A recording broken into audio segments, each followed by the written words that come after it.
Sairam, we can start now.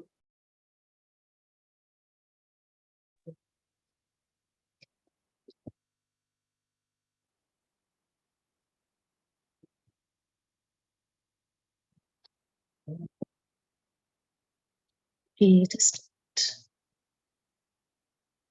can hear me, Sairam? Sairam, Auntie, I can hear you.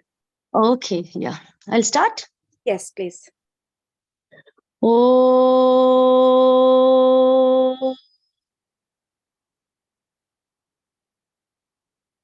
Oh.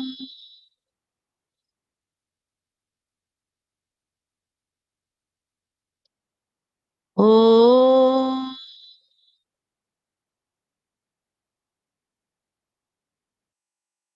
Om Sai Ishwaraya Vidmahe Satyadevaya Dhimahi Tanna Sarva Prachodayat. Om Sai Ishwaraya Vidmahe Satyadevaya Dhimahi Tanna Sarva Prachodayat.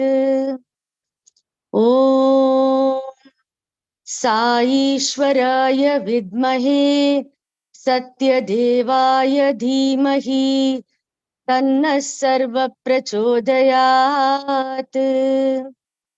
Om Shanti Shanti Shanti. Sairam, we'll continue with the chapter 2. Bodies are two, but divinity is one. Om Sai Shirdi Sai Abheda Shakti Avataraya Namaha. As a child, Madhav S. Dikshit had seen Shirdi Sai Baba, but spent the last phase of his life with Bhagwan Satya Sai at Brindavan in Whitefield near Bangalore. As a boy, he suffered from unbearable pain due to migraine. Hari Sitaram Dikshit, the elder brother of the boy's father, took him to Shirdi Baba. This Hari Sitaram Dikshit was generally known as Kaka Sahib Dikshit. Baba rubbed some ashes taken from his dhuni, that is fireplace, on the forehead of the boy and briskly ordered him to go away. The boy was taken aback at what he felt was a slap on his face and curt dismissal. He made up his mind never again to go to Baba. But his uncle, H.S. Dikshit, assured him that what he mistook as a slap was, on the other hand, Baba's blessing. Besides, what Baba ordered out so curtly to go away was not the boy, but was not the um, boy, but his migraine. He added, everyone of us here has been waiting and waiting for some such a sign of Baba's grace. If only he would give a similar slap to anybody, he would feel immensely blessed. Ever since this incident, the vexatious migraine never appeared again. Several years later, having heard that Siddhi Sai Baba had taken reincarnation as Satya Sai Baba, M.S. Dikshit went to Puttaparthi along with some of his friends. It was 23rd October 1961, Vijayadashmi Day. Speaking on that occasion, Swami said, this divine power left the previous body in the year 1918. At that time, I told devotees that I would come back again after 8 years. While putting down on the paper what I had stated, Kaka Sahib Dikshit recorded in his diary that I promised to come back as an 8-year-old boy. This mistake occurred because Kaka Sahib Dikshit did not make his noting immediately on hearing me, but took quite a while to do so, that too after a long time, and then relied solely on his memory.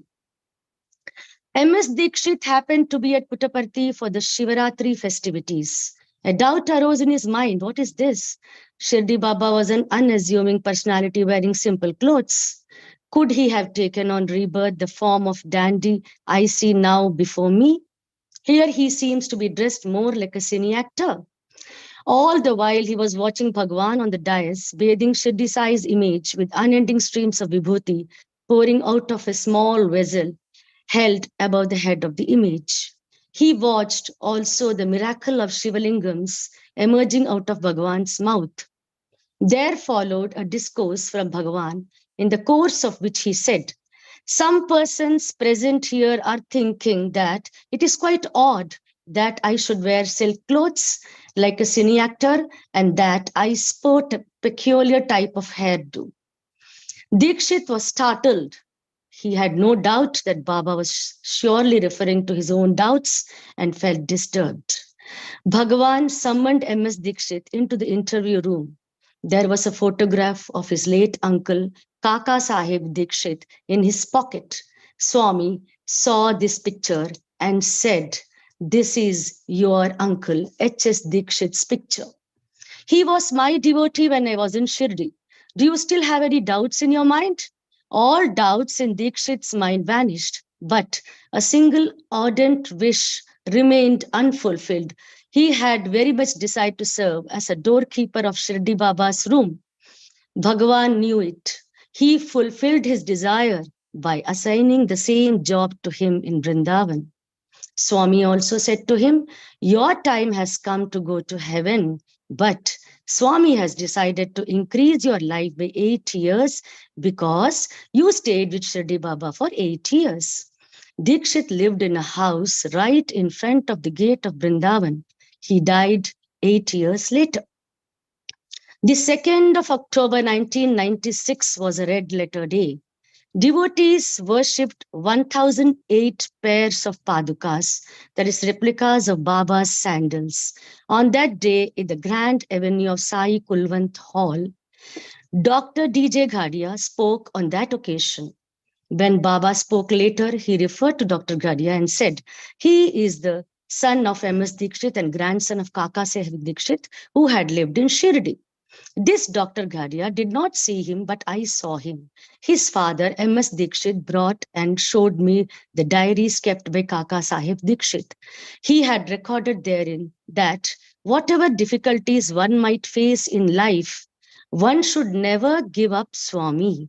This doctor's father, M.S. Dikshit, stayed in Vrindavan for 30 years.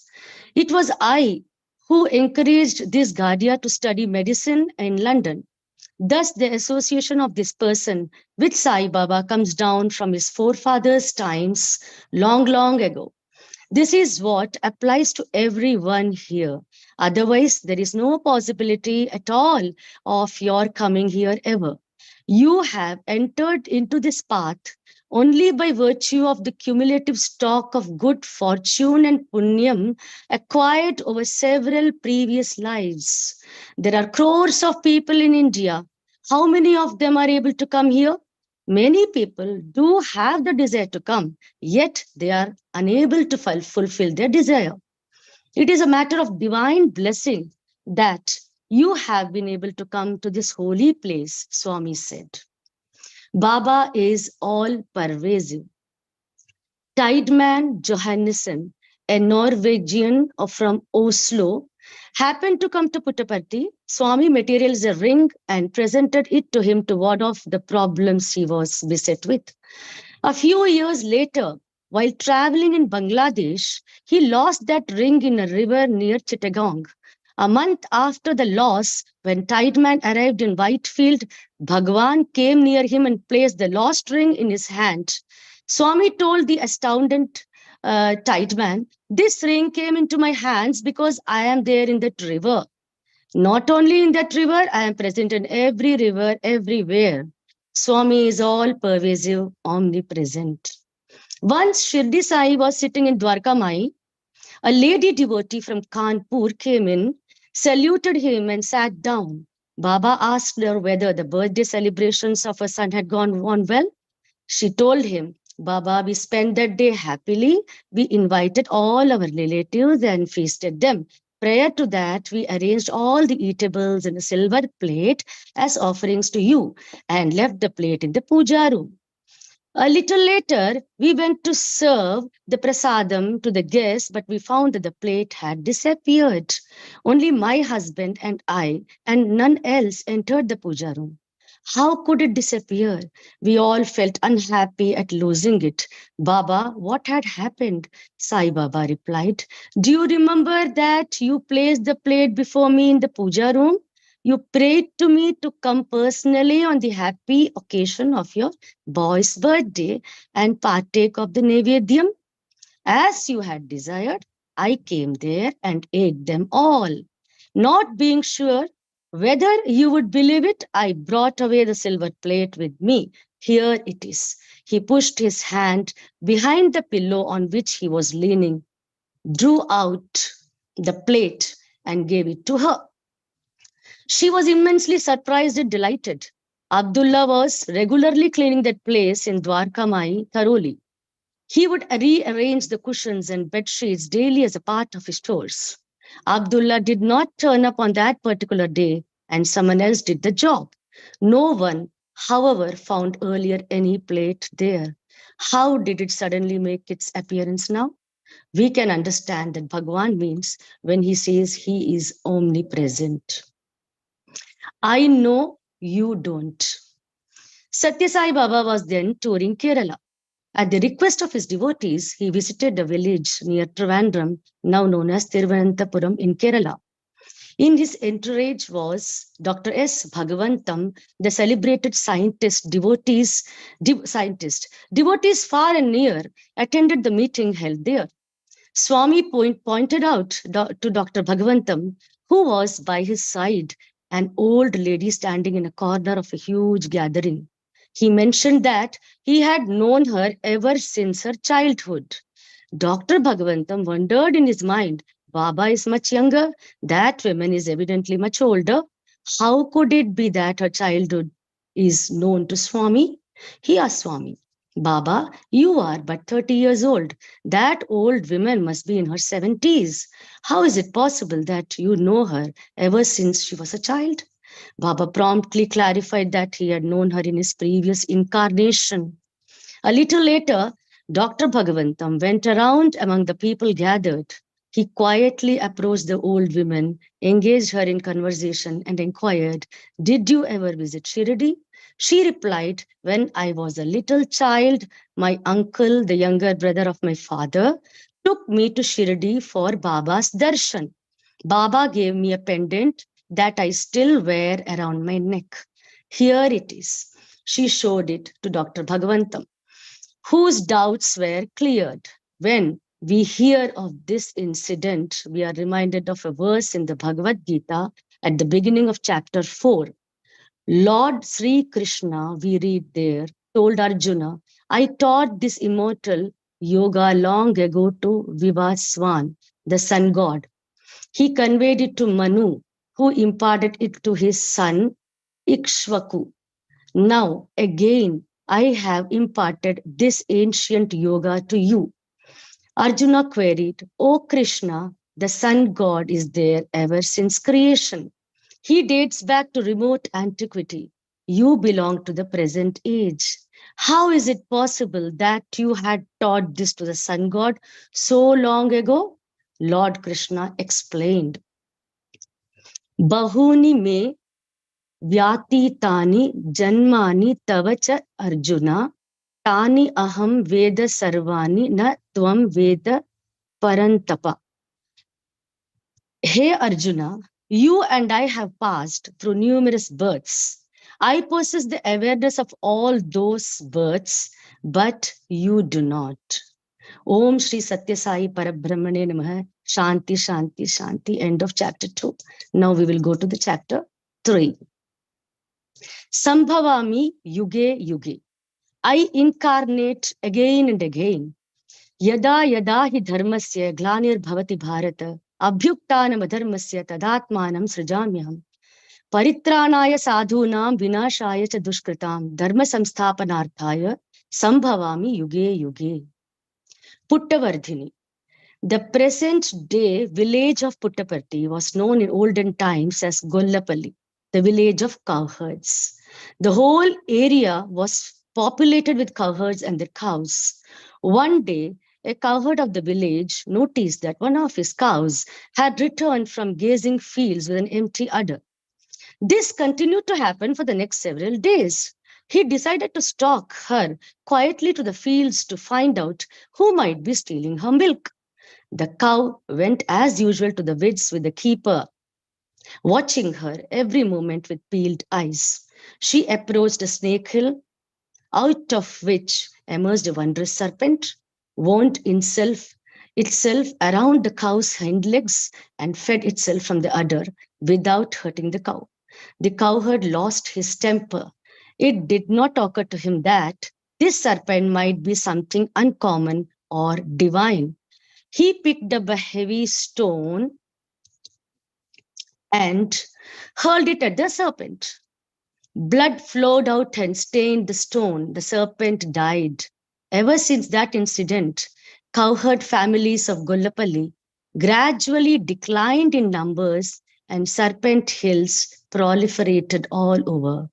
People believed that the dying serpent cursed the villagers, which was the root cause of their misery.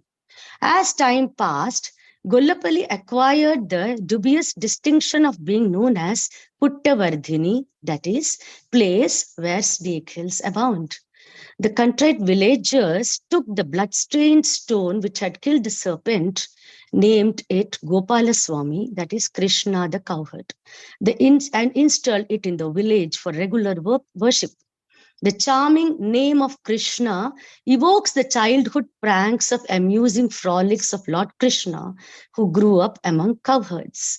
As a boy, he stole milk, butter, and curds playfully to feed himself and his cohorts and playmates. The villagers worshipped the stone as Krishna, the cowherd, as an act of penitence and atonement. Soon enough, the village prospered and grew and came to be known as Puttaparthi. During the reign of the great ruler Sri Krishnadevaraya of Vijayanagar Empire, it earned renown as a stronghold of brave warriors who lent their services to the royal forces. A temple was built and elaborate arrangements were initiated for regular rituals of worship in the traditional manner, that is, offer of puja, lighting of the sacred lamp, offer of incense and naivedyam to the deity, and so on. This prosperity of the village grew more and more. After the advent of Bhagwan Sri Satya Sai, he confirmed the divinity of the deity. At his instance, bathing of the deity, that is Abhishekam, and application of sandalwood paste all over were introduced. To the wonderment of the devotees, the stone revealed the divine form of Lord Krishna with flute in hand. There is in Puttaparthi a distinguished and devout family with the family name Ratnakara. A great saint called Venka Avadhuta was one of their ancestors. The paternal grandfather of Satya Sai, named Kondamaraju, was a highly evolved soul and led a life of devotion to God. He could recite from memory, stories, and verses from the sacred epics of Sri Mahabhagavata and Ramayana. Inspired by a dream, he built a temple of goddess Satyabhama Devi, the consort of Lord Krishna. It is now known in Puttaparthi as Satyamma's temple. Lakshmamma was Kondamma Raju's wife. The saintly couple had two sons. In memory of Venka Avaduta, they were named Pedda, that is elder Venkamaraju, and Chinna, that is younger Venkamaraju. Both of them, like their father, became accomplished singers of devotional verses and songs.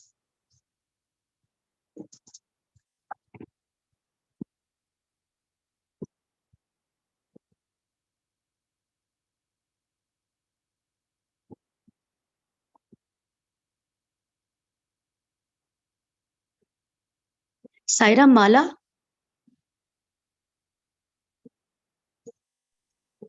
Okay, I'll start again. It's okay? Yeah, yes.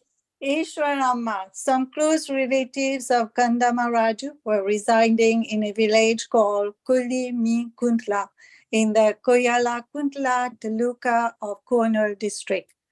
Their family name was Misra Ganda. Subbaraju of that family built a temple for Lord Shiva in his village. While the temple was under construction, Subbaraju was blessed with a female baby who was named Namagiri. While returning from a pilgrimage, Kandamaraju happened to visit that village. He was very much distressed to find that his relatives were leading uneasy lives due to the depredations of the dacoits active in that region. He invited them to come over and take permanent residence in the village of Kanata Nagapali on the other bank of the river Chitravati, right opposite to Puttaparthi, which he said would be a safe haven. As an added incentive, he gave word that he would accept Namagiri as his daughter-in-law. The Mesaganda family soon settled down in Kanaka Nagapali and took up farming as Divinty ordained. Subbaraju's daughter was wedded to Peda Venkamaraju. Not quite pleased with the name his daughter-in-law was given by her parents, Kandamaraju changed it to Easwaramma, mother of Lord Easwara, that is Lord Shiva. That name eventually proved not only quite appropriate, but also prophetic. The devout couple begot a son, Shishamaraju, and two daughters, Venkama and Parvatama. To the great distress of Lakshmana, 4 miscarriages followed. She earnestly prayed to God to bless her family with another child. Swami's Incarnation. The moment of divine fulfillment was about to dawn. The prayers of numberless saints, sages, and renunciates for the incarnation of God on earth were about to be answered. The agony of suffering humanity moved the ever merciful Supreme Divinity.